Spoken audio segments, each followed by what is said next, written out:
We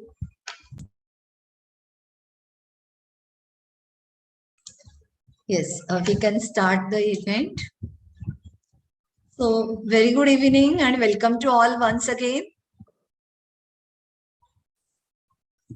Yes. Very good evening. I request Professor Sachin Devre from Department of Geography, SNDT Women's University, our Pune campus, to start the event. Thank you, ma'am. Thank you so much. I welcome Professor Vasudha Kamat, ma'am, for this address. So just to introduce... Vice-Chancellor, Madam, Honorable Vice-Chancellor, Madam is also there. So we welcome her. Okay. And all Madam Vice-Chancellor, and welcome all participants for this session. So we will begin with the introduction of Professor Vasudha Kamat, ma'am. Of course, a well-known personality everybody knows in the field of education, specifically in the field of education technology, information and communication technology in education. She has invested 5 decades of life in the field of education and has contributed to school education, higher education, teacher education, women's education, open and distance learning, lifelong learning. She is nominated by the UGC as a chairperson of governing body of the CEC, that is Consortium of Educational Communication and Inter-University Center of UGC from June 2021. She was nominated by the Ministry of Human Resource Development, MHRD, now the Ministry of Education, Government of India, to the National Education Policy Draft Committee under the chairmanship of Dr. Kasturi Rangan in June 2017. She was Vice-Chancellor of SNDT Women's University, Mumbai during the years 2011 to 16 and has introduced many innovative practices. She is recipient of the Best Teacher Award by Maharashtra State Government, Fulbright Senior Research Fellowship for conducting research in the Florida State University, USA during 2005-06, the Rotary International Fellowship, during which she taught at University Technology, Mara in Malaysia.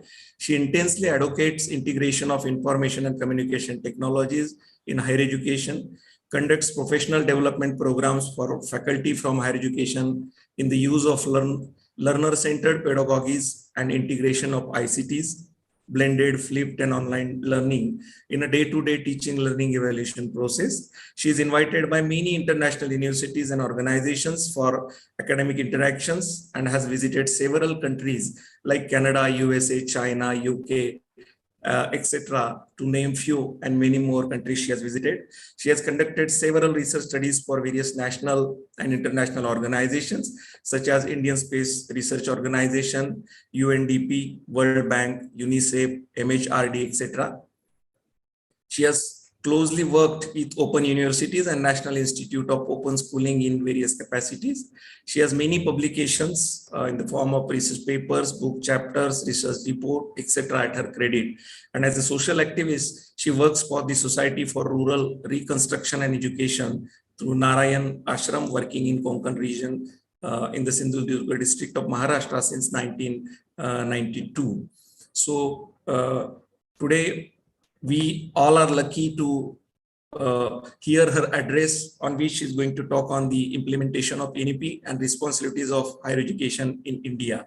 So I will not be there in between the listeners and the madam's orders, so address. So I just hand over it to Professor Kamat to continue the proceedings and with her address. Thank you. Thank you so much. Ma'am, please.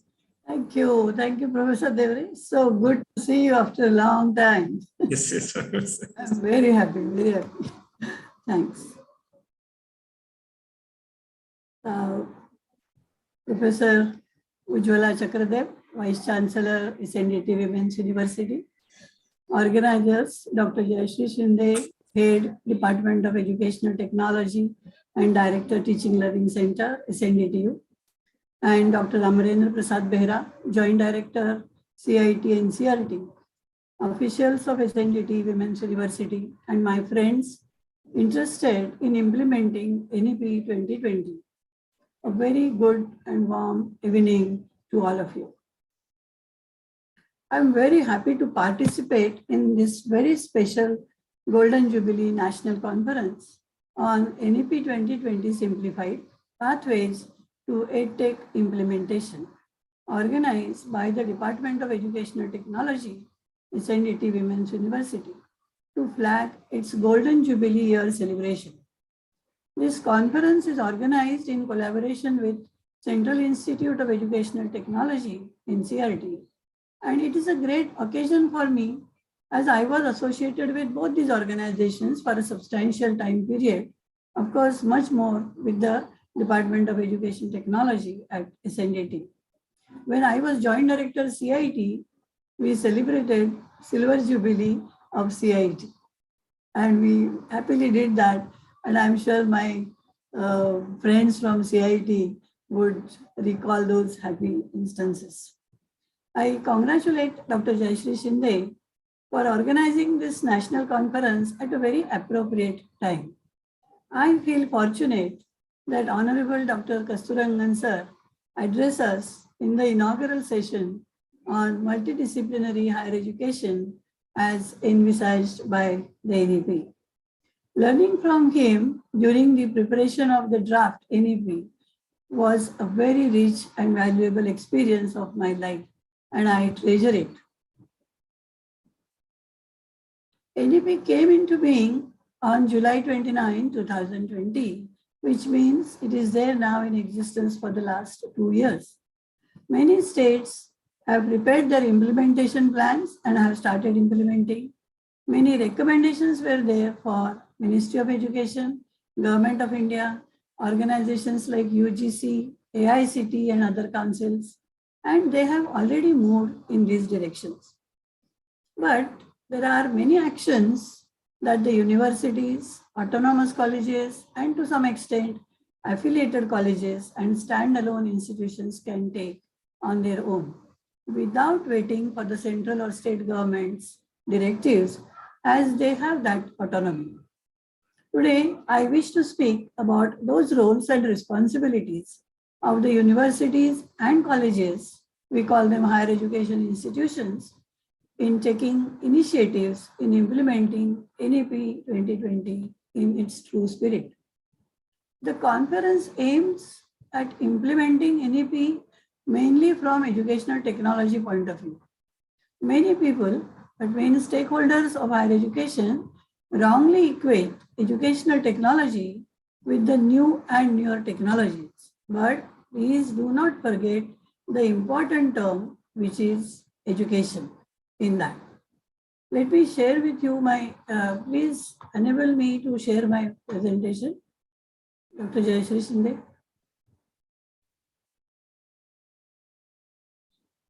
Oh, madam is not co-host. Please make madam co-host. Not yet. Sorry, madam. So sorry. It's okay. No problem.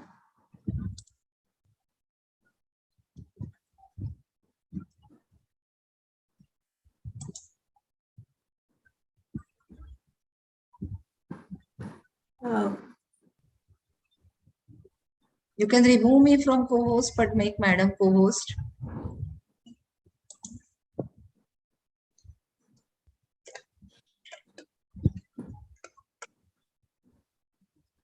The term educational technology was defined by Association for Educational Communication and Technology. How they defined it? It is the study and ethical practice of facilitating learning and improving performance by creating, using, and managing appropriate technological processes and resources. So it is not the technology which is important, it is the learning. Madam, you are co-host now. Yes. Sorry. It is the learning which is more important. So we must look at that. Yes, the main screen is visible. Thank you. The share screen toolbar is not visible to us, so you may not worry about that. I just read this definition. You can see it here. The important word is learning. We have to facilitate learning, and for that, whatever technological processes you want to implement, use those. I and the education technologies would interpret it like this. Now let's move to National Education Policy. Its vision, you are all aware. Professor Ujjwala Chakradev made a mention that it is a small document. Yes, only 66 pages, and higher education would not even have 30 pages. We must read that with intent and concentration to understand every recommendation and what it implies for us. But the draft which we prepared, it is voluminous, 484 pages, and it gives all the explanations of all recommendations which were made in the policy.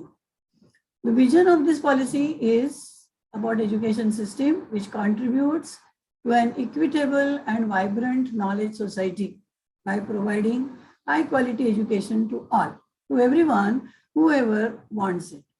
To develop a deep sense of respect towards the fundamental rights, but also duties and constitutional values bonding with one's country.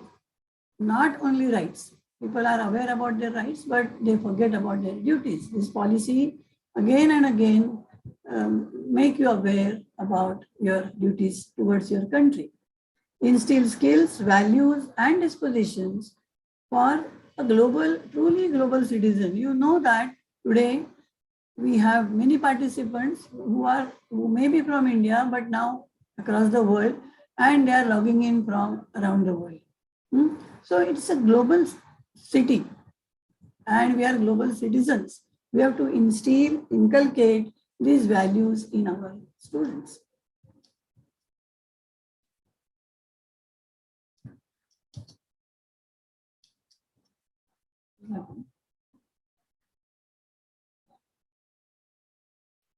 Professor Chakradev also mentioned about these foundations. These are 5 columns on which the whole education policy stands, which is access, equity, quality, affordability, and accountability. Accountability not only about teachers, but about all stakeholders. Everybody who is accountable must understand the implications of NEP.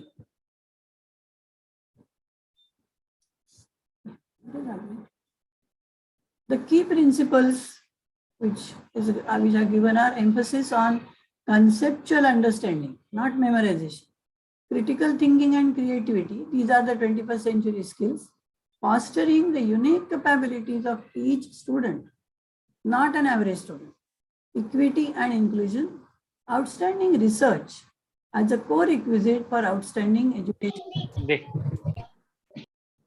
We should not be assigning only these 2 institutions of national importance, but every higher education institution must try to do outstanding research.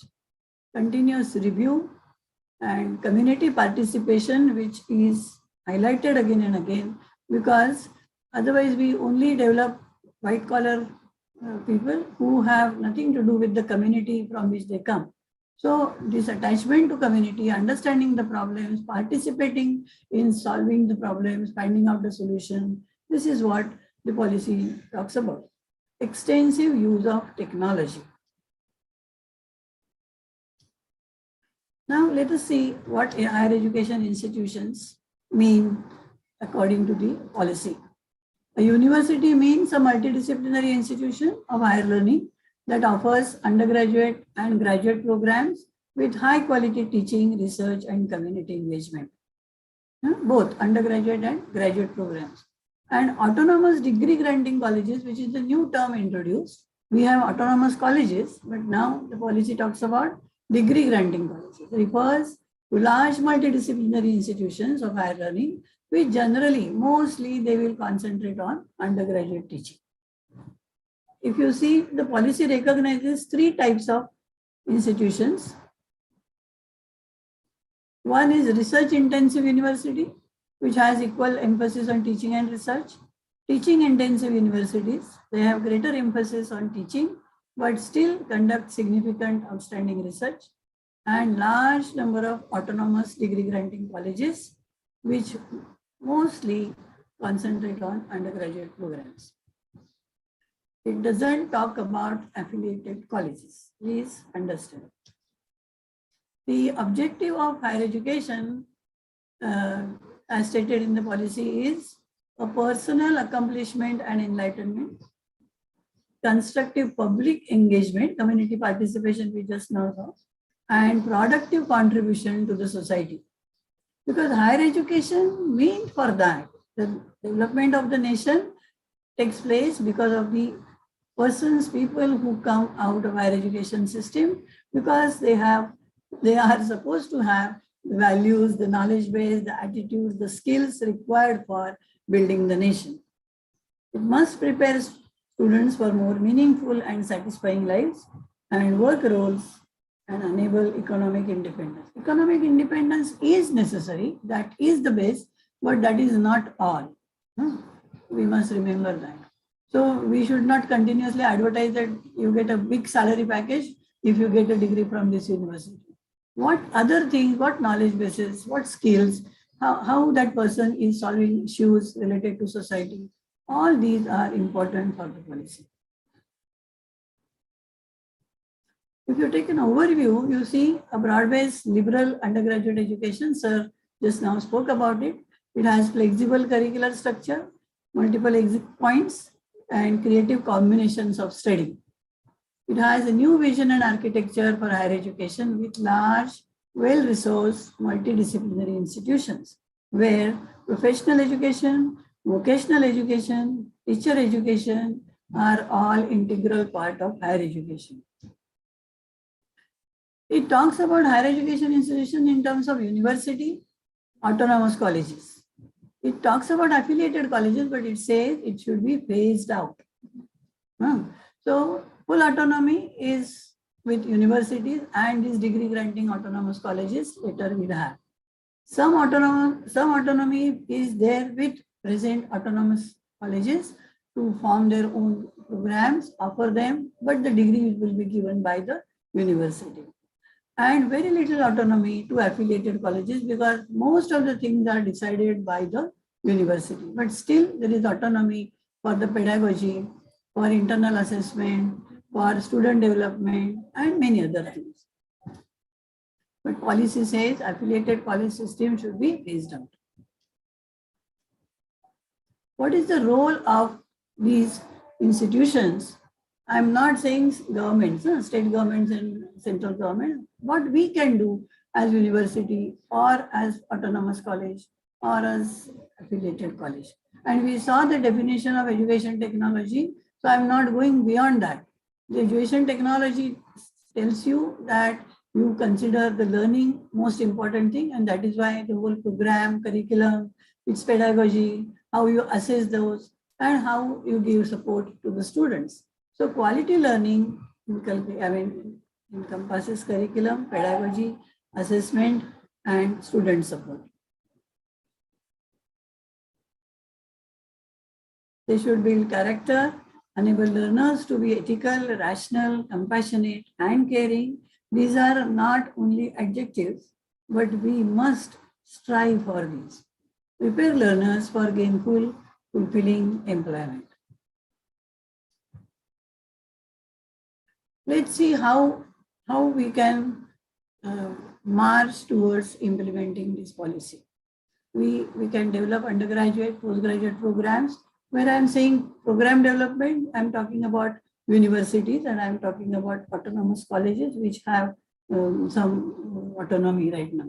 These undergraduate and postgraduate programs, they integrate different branches of knowledge. Sir just now spoke about liberal education and multidisciplinary education. Somebody asked me when this policy came into being, does this mean that I'm teaching physics? Now I have to teach Hindi also? No, you don't have to teach Hindi, you teach your physics, but understand what does Hindi literature mean. Understand what commerce and accountancy mean. So minimum required introduction to all these subjects because your life is not only taken by physics. When you live your life, around you, all these experiences are not necessarily related only to physics. You do so many things from different disciplines.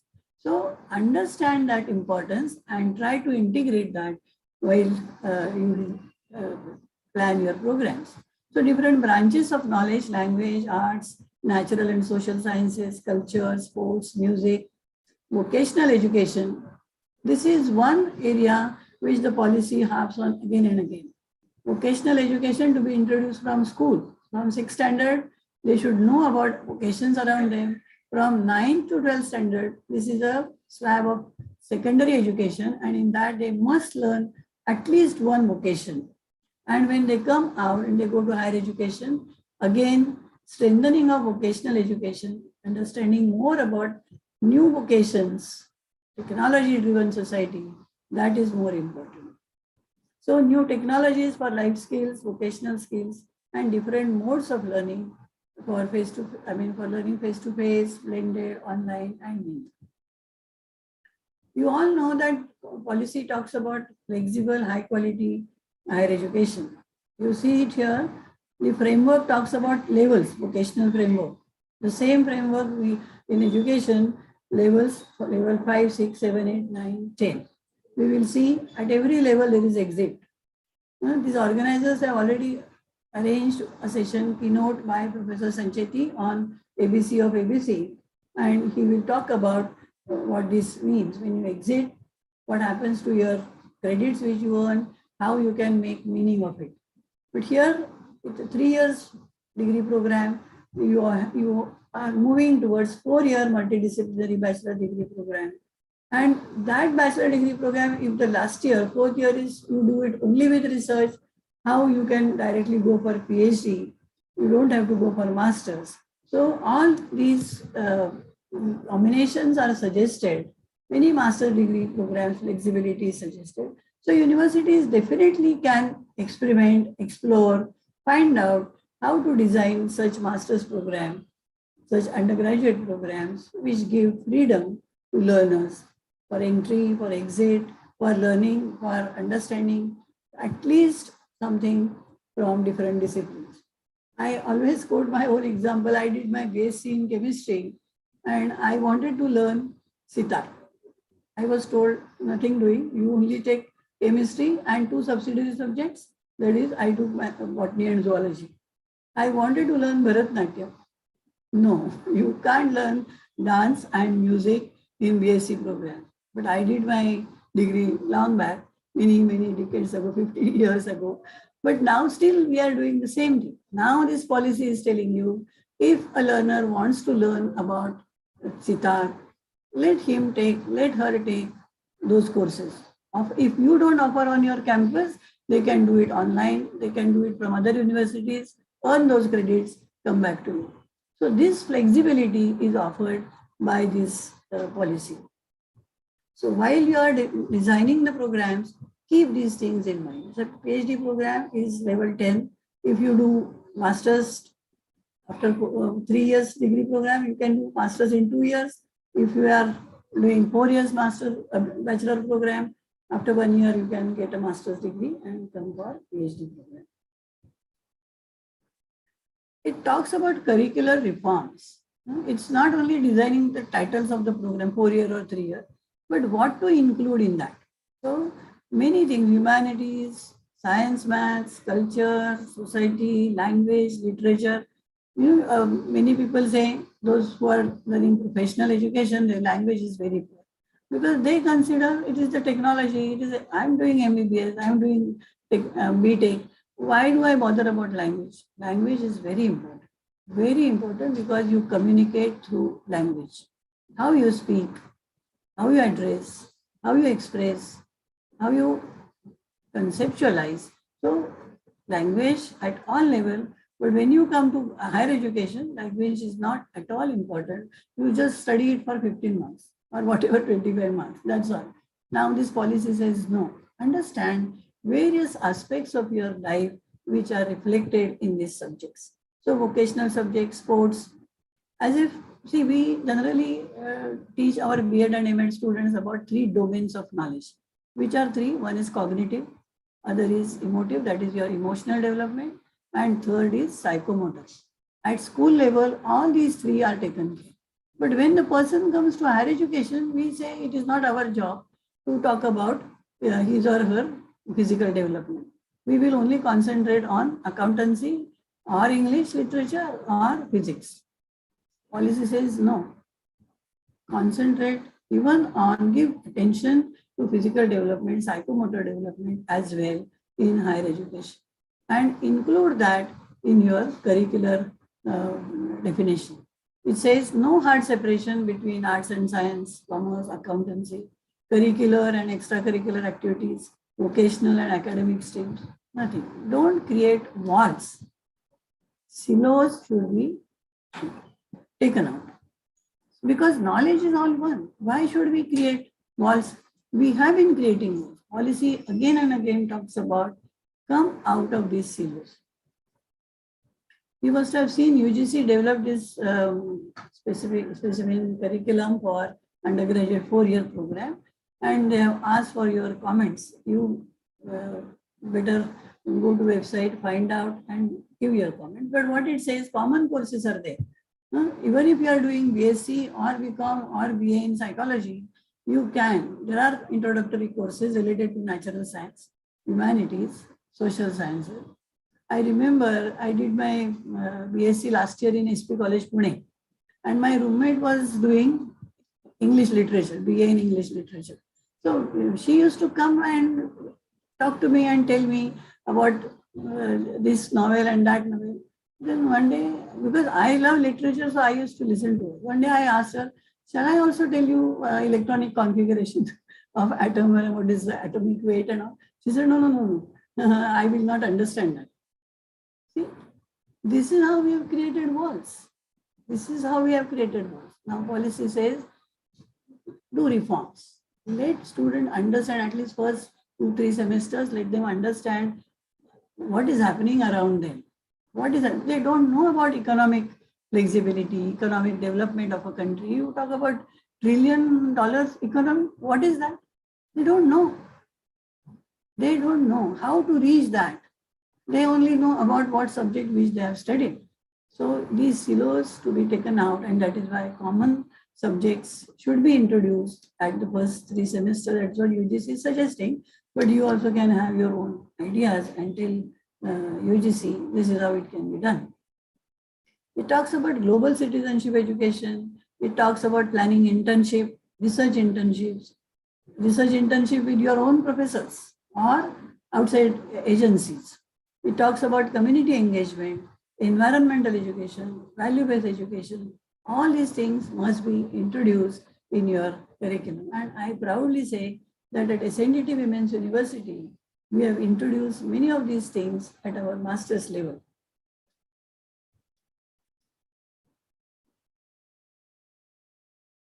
Now let's come to pedagogy. What is the time? Okay. Pedagogy, as many of you know, you go to any class and you see teacher talking, like I am doing now. That is why I don't like talking. But you don't know what the listeners are doing. Now this policy says, come out of this teacher-dominated classroom situation. Make it learner-centered. The classroom should be learner-centered. In the Department of Education Technology, last 25 years, we don't lecture. We don't lecture. I called it zero lecture project. Our students work together, they present, and we do the critiquing. What is lacking, what is good, how to go ahead, how to improve it. That is our role. But main role of learning is that of students, and students do it. Students do it. They take the responsibility if you give it to them. So the policy is saying, make the learning environment engaging and supportive, provide stimulating experiences, enable all students to succeed, not only the higher IQ one. Everybody should contribute. They should feel that they are contributing and they are successful. So the pedagogy should be learner-centered. It can be customized because of the technology. Education technology will tell you how to do that. And the technologies, new technology tools which are available would definitely help you. It can be personalized. It should be experiential. It should be self-paced. If you see, most of the MOOCs are self-paced now. They will give you the starting time and end time, but they will also say, you do it at your own pace. And flexibility should be the key. Can we not do this? Do we really need state government directive, central government directive to change our pedagogy, to make our classrooms learner-centered, group-centered, and come out of this teacher-centeredness. We definitely don't need any directive. Our own university, our own college, even if it is affiliated college, we have that autonomy to use learner-centered pedagogy. Policy also talks about evaluation reforms. This is a very important part of education technology. Evaluation should be based on the objectives, the outcomes which you had already stated in your program when you designed the program. We write something else there and we ask something else in our papers.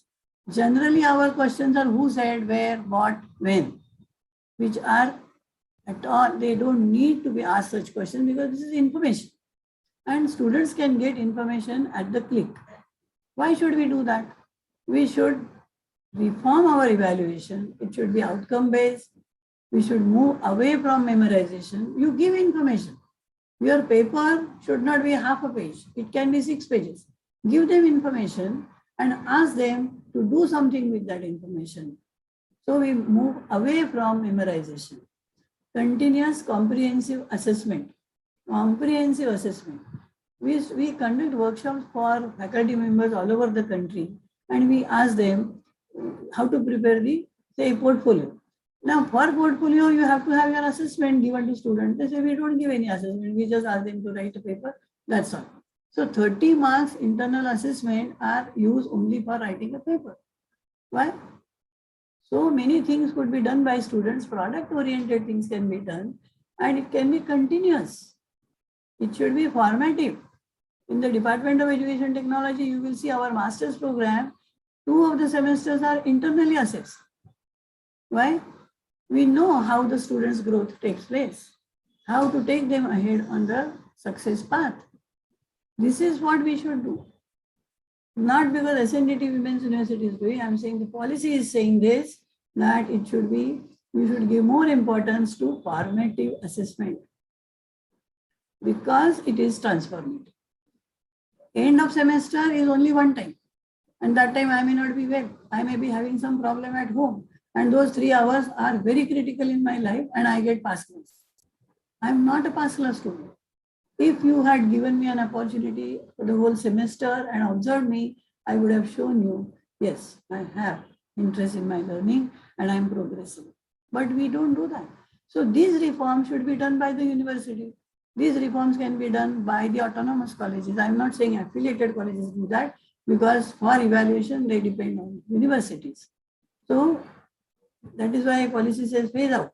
Give autonomy to teachers, give autonomy to the institutions. And in affiliated system, you can't have that much autonomy. Criterion-based grading. Policy also, I mean, we must really, I didn't spend much time, but I really wanted to say, because evaluation is very important. If you analyze your paper, 98% of questions are based on memory. We don't go beyond that. Application, analysis, give information and ask them to analyze that information. Give information and ask them to create something out of that information.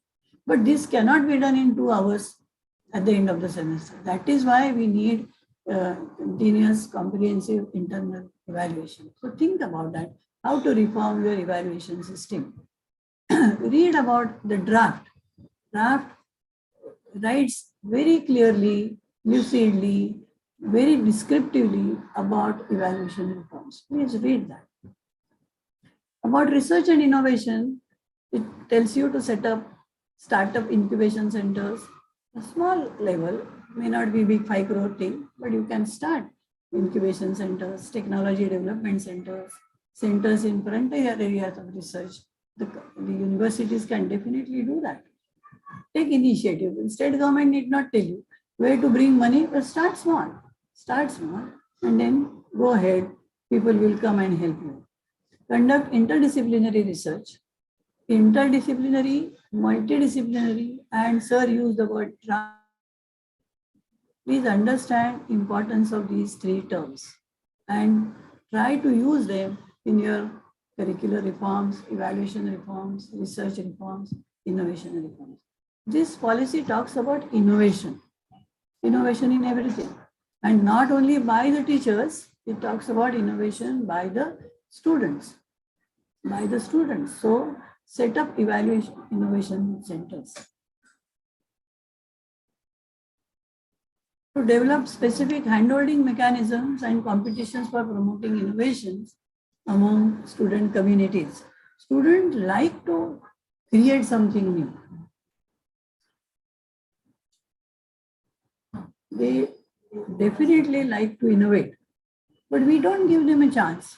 They just sit on the benches and listen to you. I won't say listen, hear you. And this goes on from grade 1 to PhD. Teacher speaks. This policy tells you to give importance to innovation, because there are several problems outside your classroom, outside your university or college. Go to society, go to community, find out that and try to solve those with your skills. So we should give those skills and help students to innovate, to create something new, to solve, address the problems of the society. Also to develop greater industry academic linkages. And for that it suggests internship in industries so that industries come closer to you.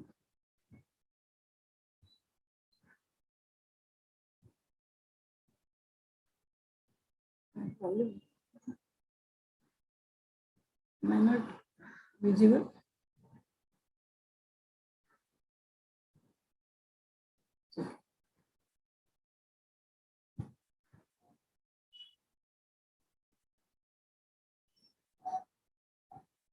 Sorry.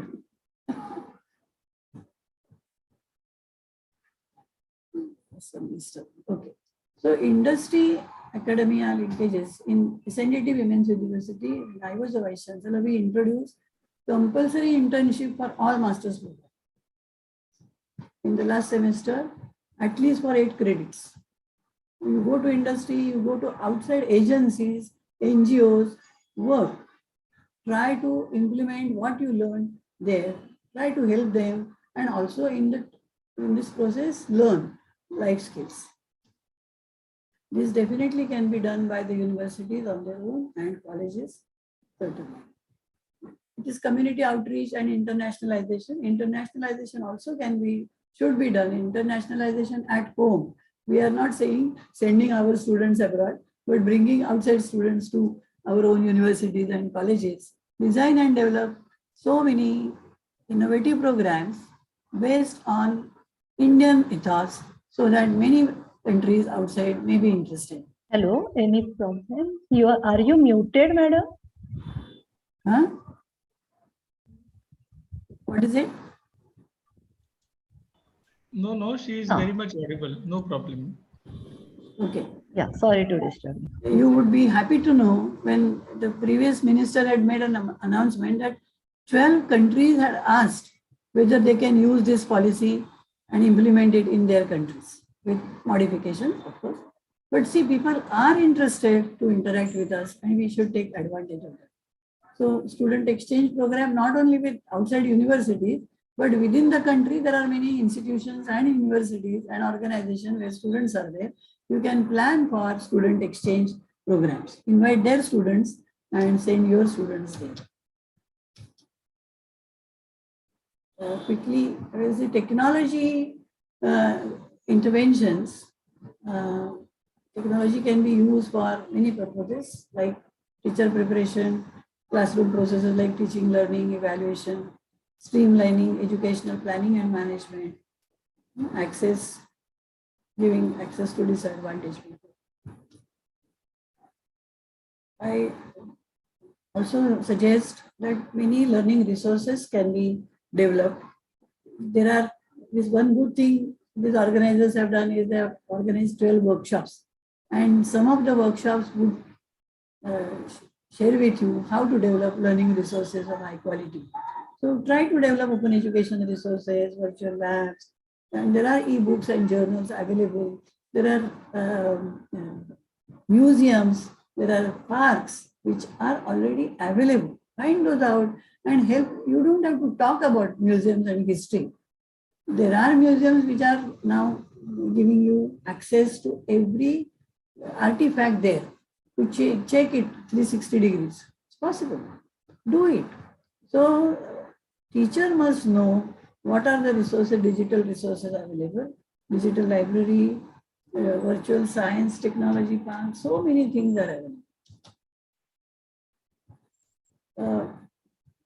There was a workshop on blended learning. I was happy to see that. And Dr. Jayashree Shinde is also a member of the UGC committee, which talks about blended learning and online learning. And now UGC has already told you 40% courses can be taken online. So don't go with 40%.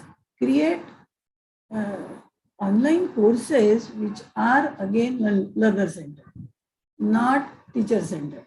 Videos, and those 4 quadrants, they are very structured MOOCs.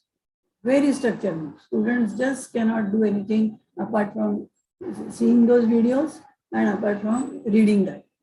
But there are connectionism, there is a connectivism, constructivist approach to developing MOOC.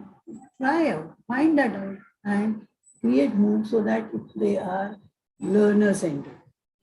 Create learning communities, and all these are possible. These are possible.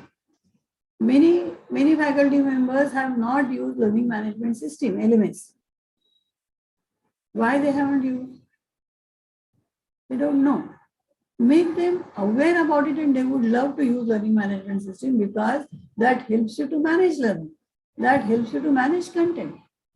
So it makes your teaching learning process easy and learner-centered. So these technologies are available. Now, for example, Moodle learning management system is free, open source. Try using that and see how it helps you to manage your learning. Most important thing, I will end with that. Most important thing is training, orienting our teachers for implementing policy. It's not going to happen only by reading it and only by conducting webinars. Last 2 years, I have seen many organizations organizing webinars. I have stopped going for webinar because only by listening you don't understand. You have to do it. So conduct workshops. How to develop learning resources. What is learner-centered pedagogy? What is cooperative learning strategy? Use them online. You don't have to call them every time to Mumbai or Bikaner. Let them be wherever they are. Conduct online workshops. Instead of conducting webinars, conduct workshops and go for teacher professional development. I have very strong faith in our teachers. They're all, as Sir said, they're younger, enthusiastic to learn, enthusiastic to work with their students because the students are also younger. And these teams will really do wonders. Only thing that they should know which technologies are available, which technologies can be made available, and which technology they can make use of for assessment, for curriculum design, for learner-centered pedagogy. So if you need my help in teacher professional development, I am there for you. But if you invite me for webinars, I'm not going to come because I have a very staunch understanding that if I do something, you will say, wow, this is great, huh? Dr. Kamat can do it. If you want to do it, you have to try it. I did that. How I learned? I learned from others. I tried and I made errors, but I learned and then I'm using technology. So go for teacher professional development who are eager to learn, who are eager to practice and show their professionalism. And all this, I think every teacher must be a digital teacher. I think Professor Behra will agree with me because that is his tagline. Every teacher is a digital teacher. They train teachers to be digital teachers. That doesn't mean they only have to teach online. They can do blended. Even their classroom teaching, face-to-face teaching, they can use technologies for better learning process. I will not go into the details of institutional development plan because there is not much time. But policy talks about institutional development plan. Every institution must have a plan. It is not annual report, writing afterwards. You should write before your work starts. So it can be, it says and integrate your academic plans also, what you are going to teach, how you are going to teach, how you are going to evaluate, what programs you are going to start new. So policy talks about that. Through institutional development plans to attain the highest level of accreditation over the next 15 years. It is telling affiliated colleges, it is telling autonomous colleges, so that they get more autonomy and become degree granting colleges one day.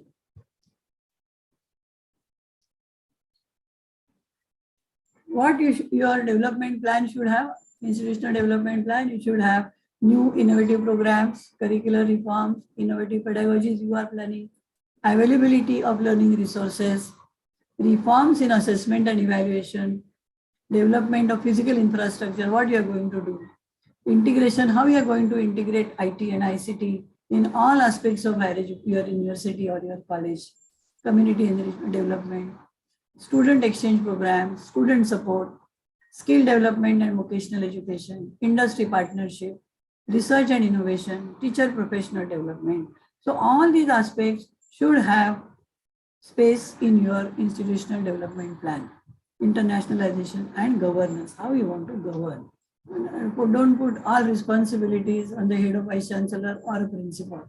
Everybody must contribute towards developing this. I want to suggest that when you prepare institutional development plan, it could be, your goals could be short-term goals, mid-term goals, and long-term goals. Suppose you are preparing it for 5 years. So 5-year plan, you can say what you want to do in next 1 year, next 3 years, next 5 years. So long-term plan can be 25 years or next 10 years. Today, change is a constant. So it is changing so fast. So preparing 25 years, when we were given this mandate that this policy should be there at least for 20 years. And we used to conduct meetings and people used to say 20 years, everything changes so fast.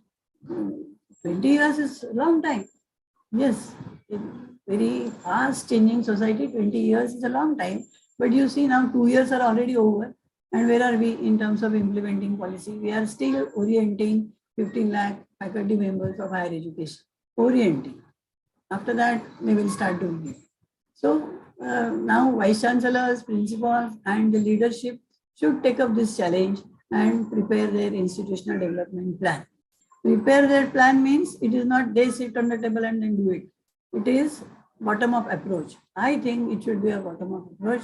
Each unit, department, center prepares its own plan, and then all these plans get integrated. IDP should also suggest challenges. You have prepared a plan, but what are the challenges in implementing that and how you want to overcome those challenges? That also must be stated.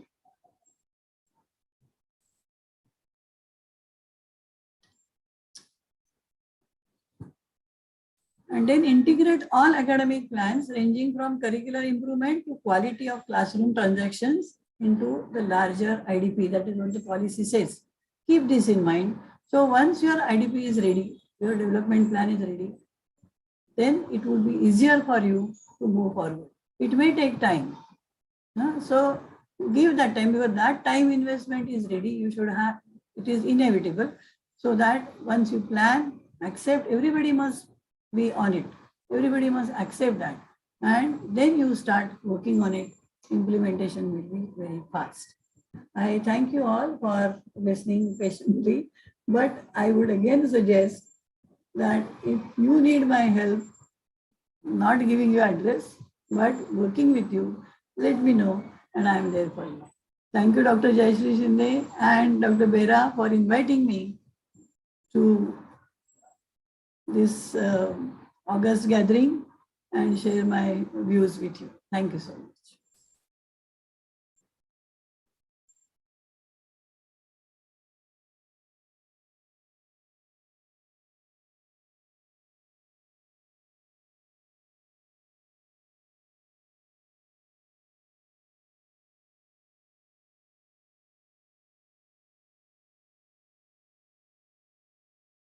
I have stopped talking now. Everybody is sleeping.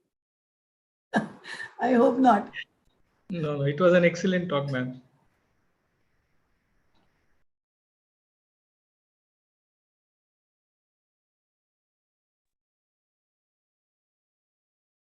Very well explained, madam.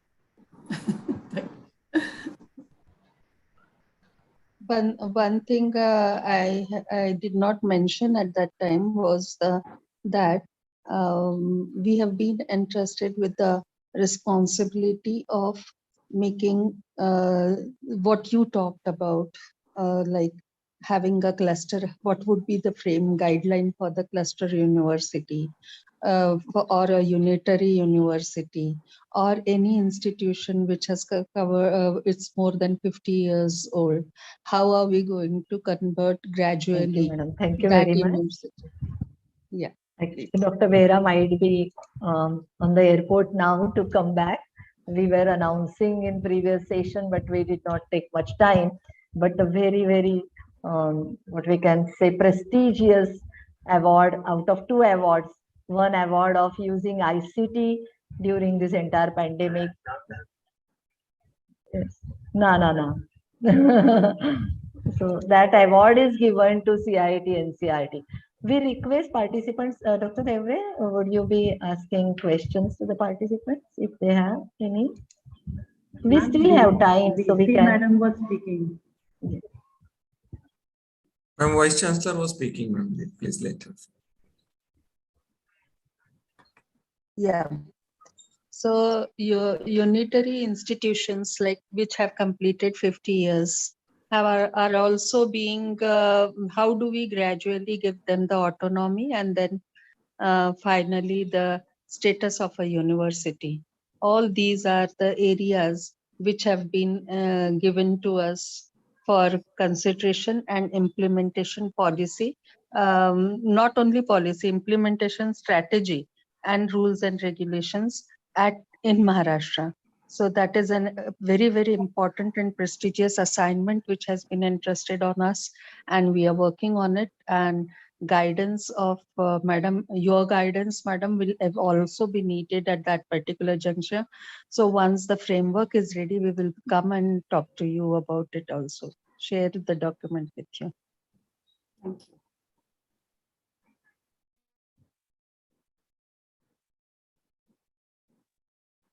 But the policy says that autonomy has to be earned, not just because you are there for 50 years, 100 years, 200 years.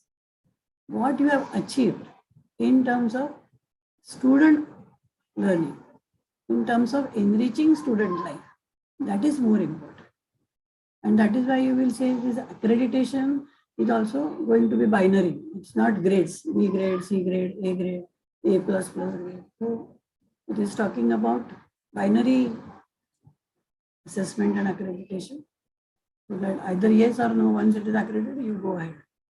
But to earn a status of degree granting autonomous college, you have to earn it by your continuous efforts, not just because you are there for 50 years. Very true. Yeah.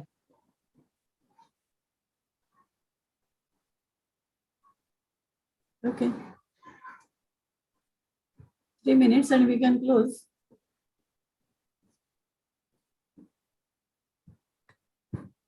Hello, yeah, may I ask any participant if want to ask speak something?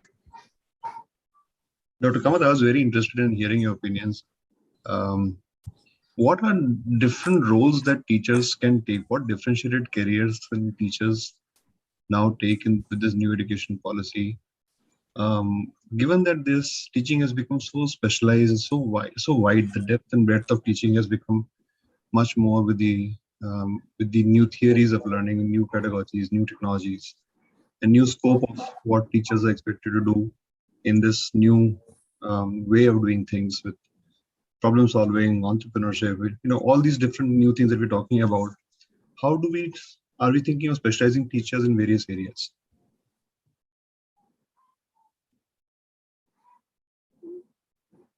Mr. Bakshi, you are into it right from the beginning.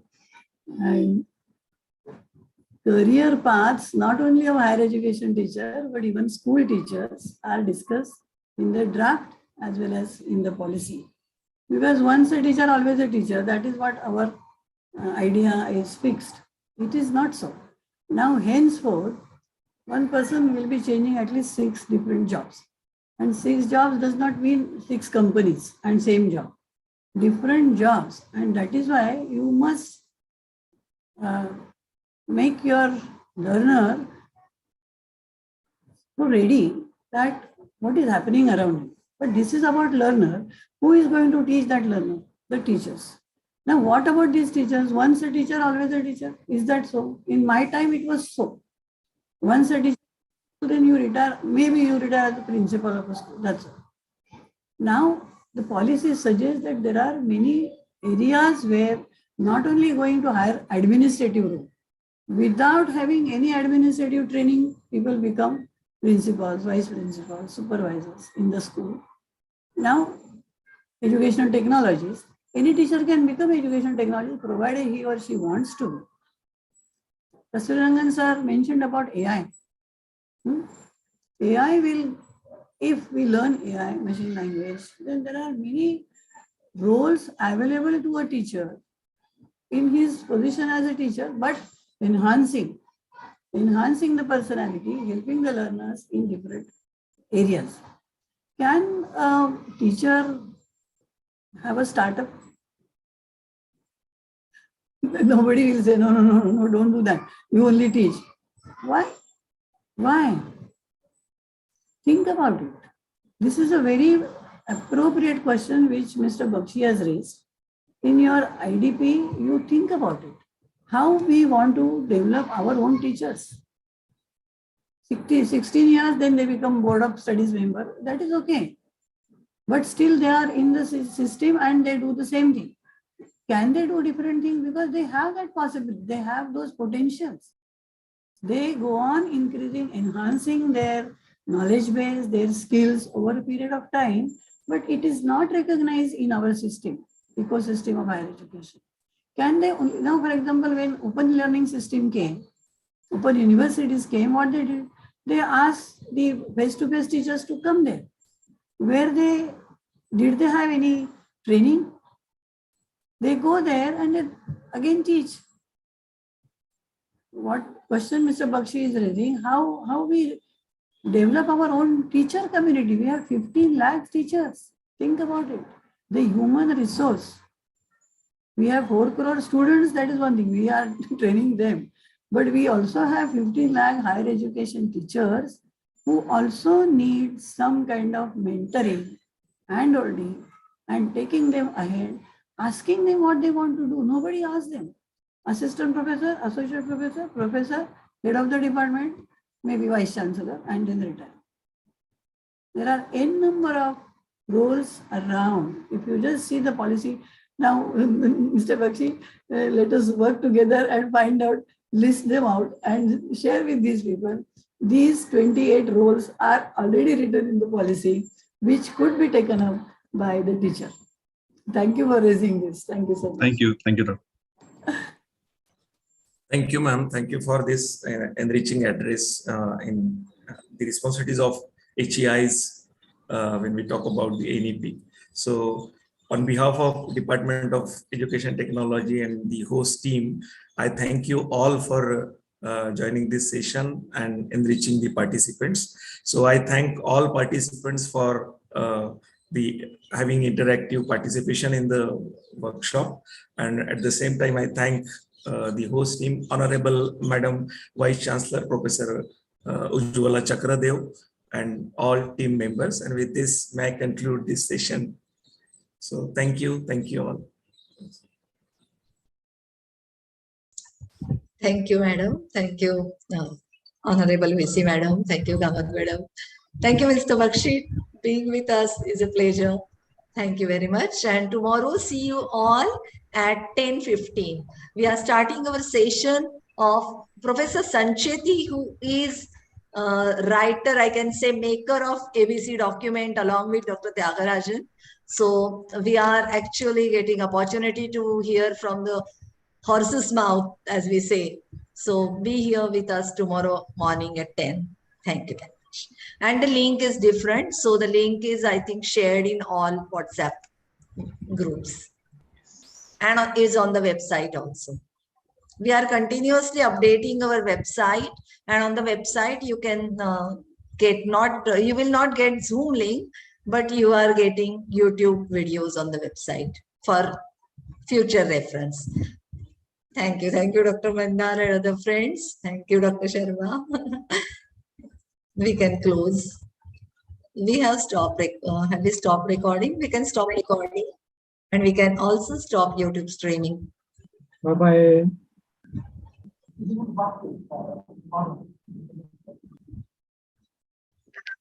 Thank you all today's resource persons of workshops.